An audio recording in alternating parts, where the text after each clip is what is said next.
You are sitting with your cat, enjoying a quiet moment. They start affectionately licking your hand, gently cleaning your skin, and then, without warning, they sink their teeth right into your fingers. Most owners experience this and assume they are dealing with a confusing mood swing. The cat seems unpredictable, snapping from calm affection to sudden aggression in a matter of seconds. We interpret this sequence through our own social conditioning. In human language, a kiss is a clear sign of affection, while a bite is an obvious sign of rejection or anger. Because of that deeply ingrained bias, the standard human reaction is almost universal. We instinctively yank our hand back, feel slightly betrayed, and scold them for rough play. By projecting human emotional rules onto feline behavior, we misread the interaction entirely. Owners end up accidentally punishing their pets and fracturing the bond at the exact moment the cat is actively trying to pull them closer.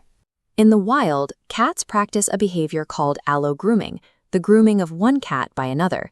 This is a selective biological currency, and they absolutely do not hand it out to strangers. A cat will only initiate grooming with a kitten, a sibling, a mate, or a companion they've spent years building strict trust with. This diagram illustrates the hidden biological mechanism during that lick.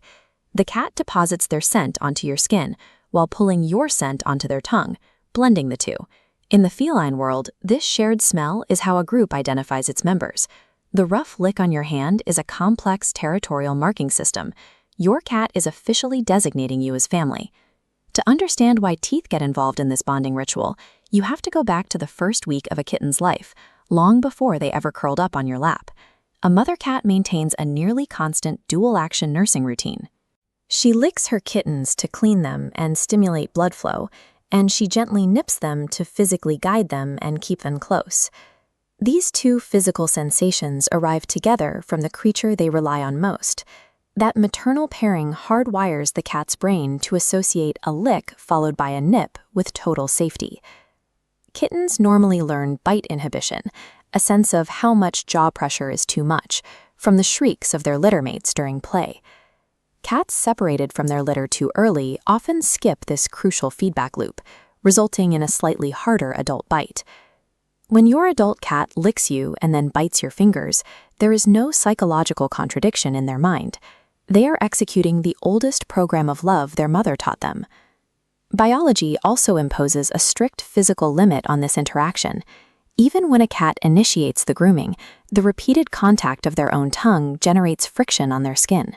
This wireframe diagram highlights the highly sensitive nerve endings concentrated along the cat's spine and tail base.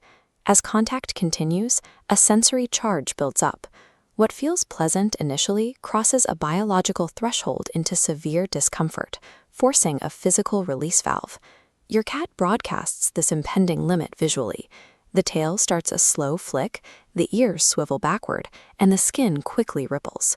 They are shouting their physical limits in a vocabulary we routinely fail to read, making the resulting bite a biological inevitability. To fully translate this behavior, we have to look at the bite itself as a specific piece of feline syntax. This layout illustrates our communication divide. On the human side, we ask a confused question. But in cat language, the closing bite means, "We're done now." It is a definitive punctuation mark signaling that the grooming session is over. They delivered their trust, they mixed their scent, and they closed the bracket on the family ritual. The fix is a shift in our response. We must pause before that sensory threshold, recognize the twitching ears and flicking tail, and accept the closure without scolding them for it. Often, the cats who bite the hardest and appear the most unpredictable are simply the ones whose physical signals have gone unread the longest. Once you stop fighting their natural syntax and respect the bite as punctuation, the communication gap closes. When a cat finally feels heard, the biting softens and the trust between you deepens.